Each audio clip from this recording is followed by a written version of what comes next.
Bonjour et bienvenue. Alors, merci aux anciens et aux nouveaux abonnés. Vous faites du bien à cette chaîne, vous lui permettez d'être visible, vous lui permettez de grandir, vous donnez de votre énergie et vous m'en donnez aussi par la même occasion. Donc, merci, merci, merci. Aujourd'hui, ce sera un tirage sentimental à choix. Vous aurez le choix entre deux tarots cette fois. Donc, le premier tarot, c'est celui-ci, c'est l'Elemental Wisdom Tarot de Taroteka. Le dos est celui-ci et les images sont celles-là. C'est cette boîte-là. Et l'autre choix, le choix numéro 2, ce sera le World of Vision Tarot, donc toujours Taroteka. Le dos, c'est celui-ci. Les graphismes sont ceux-là. Et c'est cette boîte-là. C'est mes deux petits derniers Taroteka. Allez, on va regarder dans quelle direction est-ce que vous allez tous les deux. Donc, lui, elle, peu importe, je vous demande d'adapter. On va faire une sorte de croix celtique pour voir les énergies. Alors, où est-ce que vous en êtes tous les deux actuellement? La carte ne voulait pas être prise, donc ok. Ce qui pose problème dans la relation. Ah, il y a deux problèmes. On va les mettre les deux. Ok. Ce que vous avez oublié dans cette relation de respecter, ce que vous avez besoin d'exprimer, quelles sont les options dans cette relation et quel est votre avenir à tous les deux au sein de cette relation. Allez. Alors, où est-ce que vous en êtes actuellement? On a la mort. Alors là, il y a un grand changement qui est en train de s'opérer dans votre relation.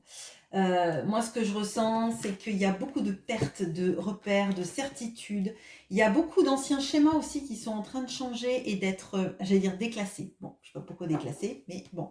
Il y a des habitudes, des schémas limitants et des conditionnements de vie qui sont en train de changer.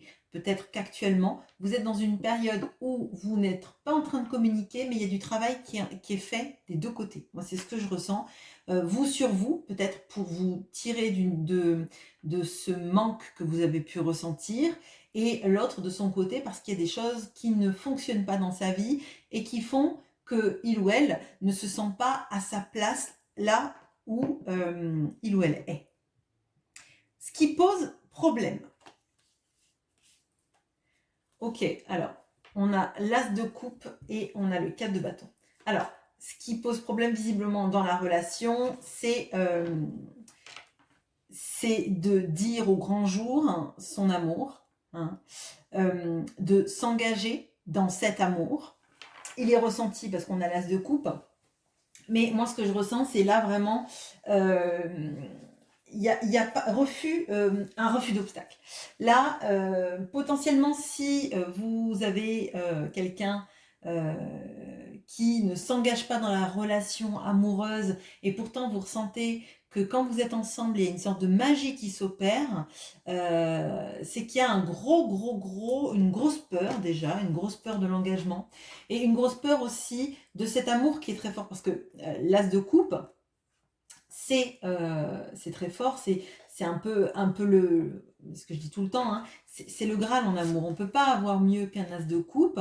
Il y a cette sorte de renouveau aussi qu'on aimerait trouver dans la relation et qui n'a pas lieu. Je crois que là, typiquement avec cette configuration-là, vous êtes en train de changer parce que l'autre ne s'engage pas et vous vous dites que ça a trop de prise en fait sur vous, que ça vous fait trop de mal et qu'à un moment donné, il va falloir que vous changiez d'attitude. En tout cas, je pense que c'est ce que vous vous dites là, parce que c'est trop souffrant, ça réactive vos blessures, ça réactive une image biaisée et négative de ce que vous êtes, que vous vous dites peut-être que vous n'êtes pas aimable parce que cet autre ne s'engage pas auprès de vous, que peut-être cet autre ne dit pas qu'il vous aime alors qu'il le ressent et que vous ressentez qu'il y a quelque chose de particulier. Bon.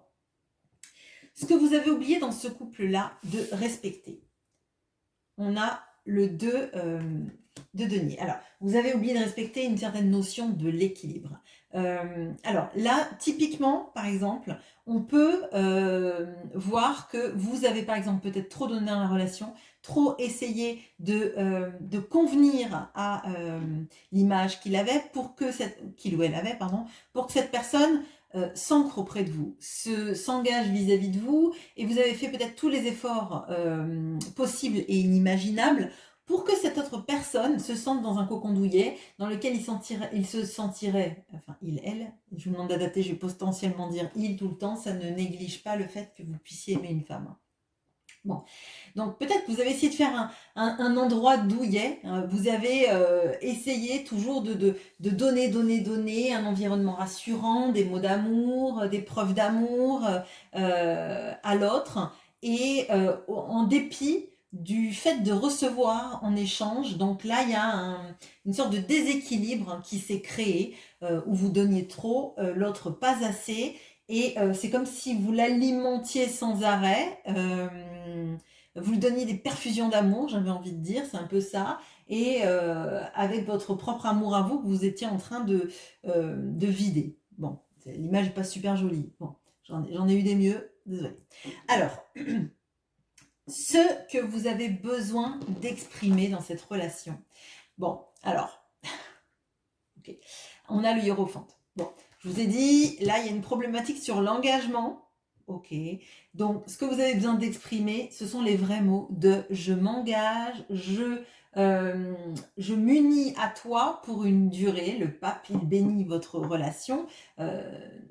Sans notion de religion, hein, c'est le hiérophante, voilà, c'est la figure de l'engagement, la figure de l'union entre les deux. Donc là, ce que vous avez besoin d'exprimer, c'est que vous avez envie de savoir où vous en êtes dans la relation, de savoir s'il faut continuer dans cette direction avec cette personne, à l'attendre, à l'espérer dans votre vie, l'espérer dans un engagement, ou alors si c'est complètement bloquant et que cette personne ne se projette pas du tout vis-à-vis de vous dans la relation amoureuse, à ce moment-là, eh ben, que ça vous libère et que vous passiez à quelque chose d'autre quand vous y arriverez. Bon. Donc là, moi, ce que je vois dans le besoin d'exprimer, et on a déjà là donc 2 arcanes majeures, c'est dis-moi où on en est, dis-moi si tous les deux, un jour, on sera unis, si un jour on pourra vivre ensemble, être amoureux au grand jour, faire des choses de couple, oui, au grand jour, hein, vraiment, c'est cette idée-là. Se marier ou pas, peu importe, hein, peu importe le nom de l'engagement, mais il y a vraiment cette notion-là de se dire, on se choisit mutuellement dans un engagement du cœur. Bon. Vos options dans la relation. Bon, on a la justice. Bon. Alors, clairement, on a quand même 3 arcanes majeures. C'est une relation qui est forte. C'est une relation que vous pouvez estimer comme une relation, alors je vais dire karmique, mais karmique dans le sens de l'enchaînement des vies, pas une relation karmique. Il y a beaucoup de gens qui considèrent que c'est une relation qui est négative. Mais en fait, quand on regarde bien, si on croit au lien d'âme, hein, quel qu'il soit, toutes les relations sont karmiques si elles viennent de vie antérieure ou qu'elles vont dans des vies postérieures. Hein. Bon. Moi, ce que je vois là, vos options, c'est effectivement l'équilibre. On a encore ça avec la balance. C'est d'équilibrer la relation pour qu'elle marche mieux. Donc, vous donnez moins et l'autre donnez plus. Vous avoir des réponses à vos questions pour savoir si vous vous projetez et avoir conscience, tous les deux, que votre relation, ce n'est pas n'importe quelle relation. Déjà, elle est représentée par 3 arcanes majeures, donc forcément, c'est une relation impactante et forte. On peut avoir cette notion-là d'être tous les deux sur le même chemin, parce que les destins vous a liés quelque part. On aurait pu avoir l'étoile, mais là, il y a quelque chose. Il peut y avoir quelque chose sur vos vies antérieures aussi. Donc, quand je disais vie karmique, hein, clairement, vos vies antérieures tous les deux, et cette notion-là de est-ce que l'autre est prêt à s'engager, à donner autant que moi, ou est-ce que je devrais trancher et arrêter de l'attendre et changer pour moi et pas changer pour nous deux en fait. Bon. Et votre avenir, tous les deux, on a le valet de denier. Alors, il y a un avenir tout timide qui se reconstruit, j'ai l'impression, une fois qu'un travail a été fait. Je vais rééclairer là sur votre avenir avec ce valet de denier parce que on a le 9 de denier. Donc, on a une notion d'abondance, on a une notion du fait de tous les deux vivre une relation plus sereine, plus posée, dans laquelle vous créez des projets communs. Mais je crois que là, ce qu'on a senti en filigrane, c'est qu'on a quelqu'un qui a peur de se laisser aller à l'amour, hein, la personne en face de vous, je dirais, et qui a besoin de sécurisation dans sa vie. Alors, sécurisation, je parle plus de sécurisation affective.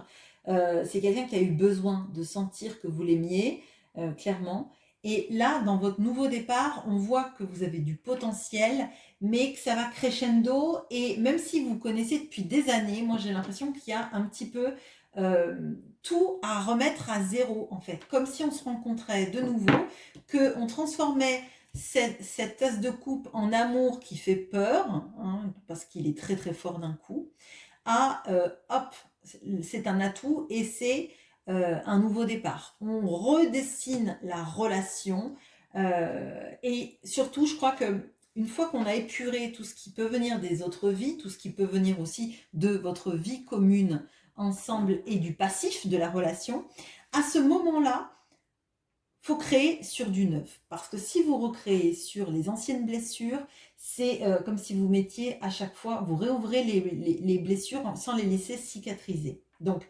là, clairement, votre avenir commun, c'est un avenir qui est prometteur, mais c'est un avenir qui va devoir être reconstruit, sans les anciennes bases, sans tout ce qui pouvait être, alors j'allais dire toxique entre vous. Non pas que vous êtes toxique, mais parfois, quand on se confronte à l'autre, on dit des choses qu'on ne devrait pas dire, on subit des choses qu'on ne devrait pas subir, et c'est pas le but de toutes les relations. Alors, quel est le conseil pour vous dans cette relation? Oui, surmonter un blocage karmique. Hein. Là, effectivement, on avait cette notion-là, je vous ai dit, du karma avec la justice. Là, on voit qu'il y a une transformation. Donc, je pense que dans ce groupe-là, il y a beaucoup de personnes qui se rendent compte qu'il y a un blocage karmique qui existe entre vous, que si vous êtes connus dans des autres vies, on va dire, pour ceux qui y croient en tout cas, vous avez apporté votre lot de blocages, l'un et l'autre, hein, des choses irrésolues dans les vies précédentes, et que vous arrivez maintenant à dénouer parce que vous en avez cette conscience, cette conscientisation, cette connaissance. Donc vous êtes en train d'épurer beaucoup, vous principalement, j'ai l'impression, encore plus vous que l'autre. Une fois que vous aurez épuré tous ces blocages karmiques et les blessures, alors je ne sais pas si on épure tout, mais en tout cas les grosses choses qui font mal et qui appuient, et que chaque fois qu'on a une petite brouille ou une mésentente avec l'autre, ça fait mal à en crever, quoi, finalement. Hein. Donc là, il faudrait essayer de faire en sorte que votre travail vous permette, quand il y a une petite brouille comme ça, qu'il y ait un petit pansement au lieu d'avoir l'impression que la plaie, elle est à vif. Voilà ce que j'ai pour vous. Je fais une petite pause et on passe au groupe du World of Vision Tarot. Merci, au revoir. Et bonjour à vous qui avez pris le Tarot World of Vision Tarot. Et on va regarder dans quelle direction vous allez ensemble. Alors, où est-ce que vous en êtes tous les deux actuellement? Ou toutes les deux. Potentiellement, j'utiliserai le pronom il, parce que sinon je dis il, elle à tout bout de champ. J'essaierai de le dire, mais parfois c'est plus fort que moi.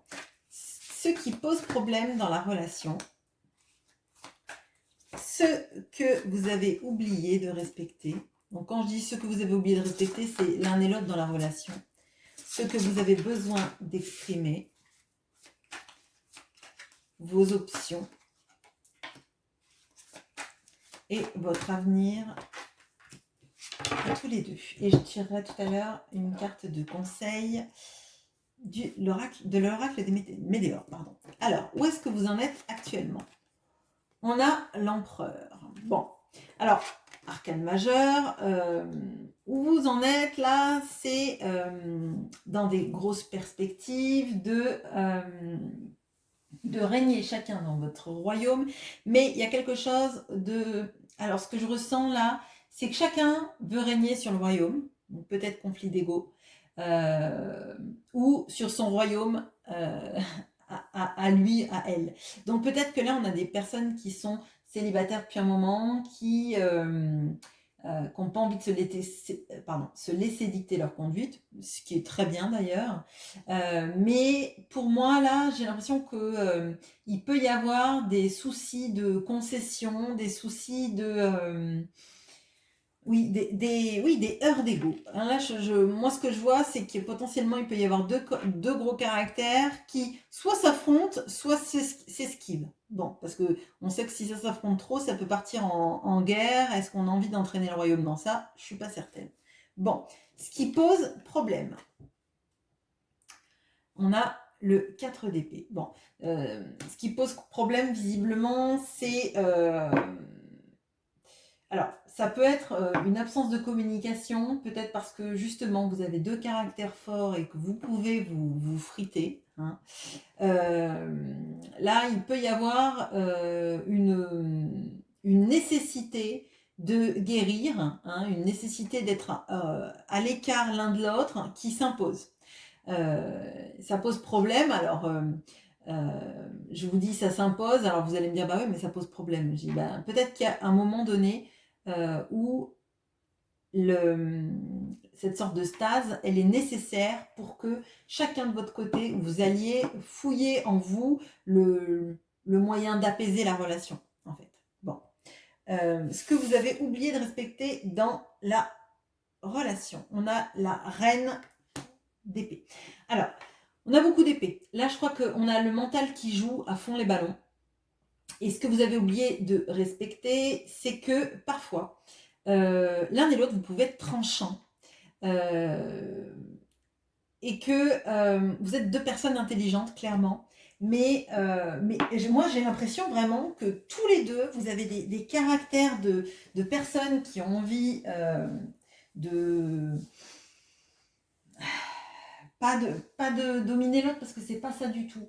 Mais c'est une notion de... Chacun, en fait, a besoin de s'imposer dans sa vie et de ne pas se laisser marcher sur les pieds. Et du coup, dès qu'on se laisse un peu marcher sur les pieds, on a l'impression qu'on a envie de partir en courant. L'autre, autant que vous. Hein. Donc, ce que vous avez oublié de respecter, c'est que chacun avait sa sphère d'intelligence, son mental qui peut le polluer aussi, tout simplement, et que quand l'un dit quelque chose, c'est surinterprété des deux côtés. Bon, donc là, vous avez oublié de respecter que le mental, vous jouez parfois des tours et vous faisiez parfois être tranchant, alors que c'est pas du tout ce que vous vouliez faire à la base. Ce que vous avez besoin d'exprimer, on a le chariot. L'idée d'avancer ensemble dans une direction commune. On a encore un arcane majeur là. Et le chariot n'arrive à mener son chariot que une fois qu'il a décidé où il allait. Sinon, les chevaux partent chacun dans leur sens et finalement, le chariot est cassé et on ne fait plus rien, on se sert de ses petits pieds. Donc, ce que vous avez besoin d'exprimer, c'est de savoir où va la relation, effectivement. Où est-ce qu'on va tous les deux, où est-ce que vous allez tous les deux, pardon.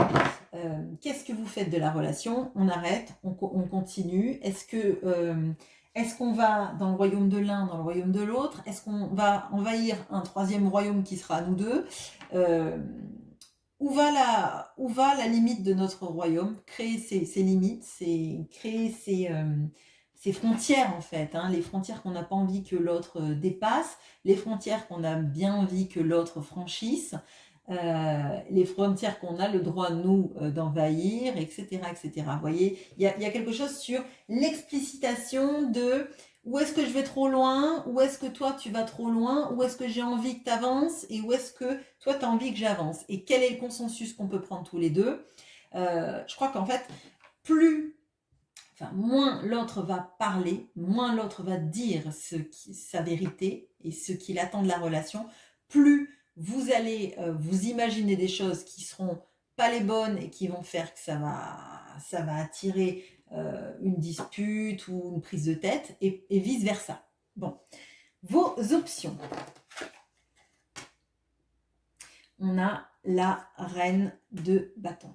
Vos options, c'est de transformer cette reine d'épée en reine de bâton. Votre option, c'est de plutôt être dans l'action ensemble, dans le désir et la passion ensemble, et peut-être créer des projets ensemble. Là, ce ne serait pas étonnant qu'il y ait des idées d'association dans votre couple, même si vous avez deux caractères forts, parce qu'il y a des choses à faire et à construire ensemble.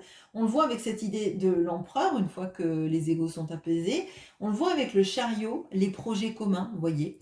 Et peut-être que si ce n'est pas des projets d'entreprise et d'association, c'est peut-être juste de se dire, tous les deux, entre nous deux, c'est le feu, mais c'est pas que de la passion et que du charnel, hein, mais c'est peut-être plus agréable d'avoir des rapports reine de bâton, roi de bâton, ou reine de bâton, reine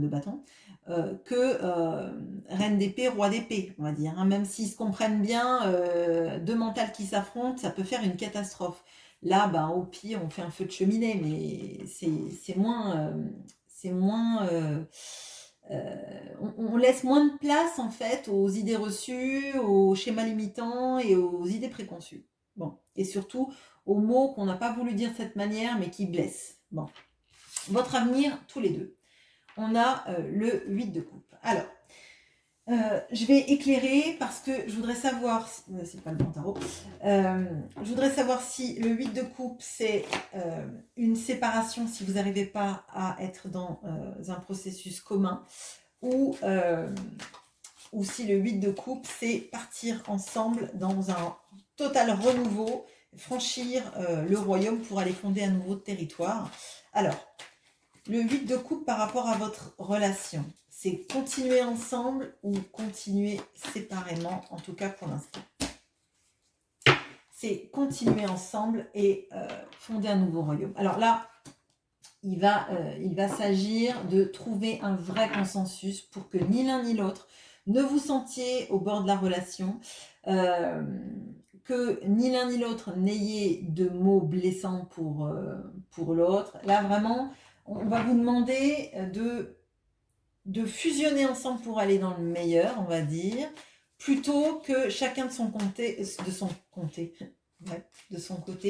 pour vous battre pour votre indépendance, pour une peur d'être mis sous cloche ou qu'on puisse plus avoir notre vie parce que l'autre est dans notre paysage, quoi. Alors, quel est le conseil pour vous avec l'oracle des Météores? Bon, décidément, on a une grosse avancée karmique. Alors, là, je crois que le conseil, c'est de vous dire que tout ce qui peut paraître comme un blocage de l'ego qui prend le dessus, du besoin, ce qui pose problème, on l'a vu tout à l'heure, on avait le 4 d'épée, et pour l'instant, il peut y avoir des silences, des fâcheries, et que chacun est de son côté. Et là, on nous dit que le conseil pour vous, c'est de bien comprendre qu'en fait, votre relation, elle vous amène à faire des bonds géants dans votre vie, à tous les deux. Et que si vous arrivez à dépasser les conflits d'ego, les égos qui se heurtent, c'est une belle avancée que vous pourrez faire avec le chariot. Hein. Vous pourrez aller très loin ensemble. Mais il va falloir apaiser les mots qu'on utilise, les mots qu'on reçoit. Dans la manière dont on reçoit les mots aussi, peut-être le voir au travers d'une autre grille que la vôtre, voir peut-être dans la manière de s'exprimer de l'autre, s'il a l'habitude de dire ce genre de choses, est-ce que ça symbolise vraiment pour lui, au lieu de le prendre vous comme une atteinte qui va vous faire du mal en fait. Bon. Donc pour moi, là, c'est un beau tirage où on construit des choses ensemble à partir du moment où on accepte l'idée de consensus, on accepte l'idée de s'ouvrir à des projets communs. Donc là, on vous dit bien dans ce groupe-là de calmer le mental et de penser à plus tard, à ce qu'on créerait ensemble. Ce qui nécessite que chacun pose sa brique, en fait, et redéfinisse, vous redéfinissiez votre royaume à tous les deux dans votre carte. Bon, voilà ce que j'ai pour vous. Je vous souhaite une très bonne journée. À bientôt.